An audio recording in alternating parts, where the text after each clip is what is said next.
Bunday jarayonni kechiktirish xato.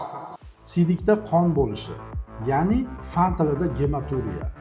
Bu juda ham jiddiy holat. Gematuriya bu kasallik emas, balki bir nechta kasalliklarning asorati hisoblanadi. Videoni oxirigacha ko'ring, shu kasalliklarni aytib o'taman. Gematuriya lokalizatsiyasi bo'yicha 3 turga bo'linadi. Birinchisi initsial gematuriya, ya'ni siydikning birinchi porsiyasida qon aralash kelishi. Bu siydik chiqarish kanalining o'sma kasalliklarida va jarohatlarida uchraydi.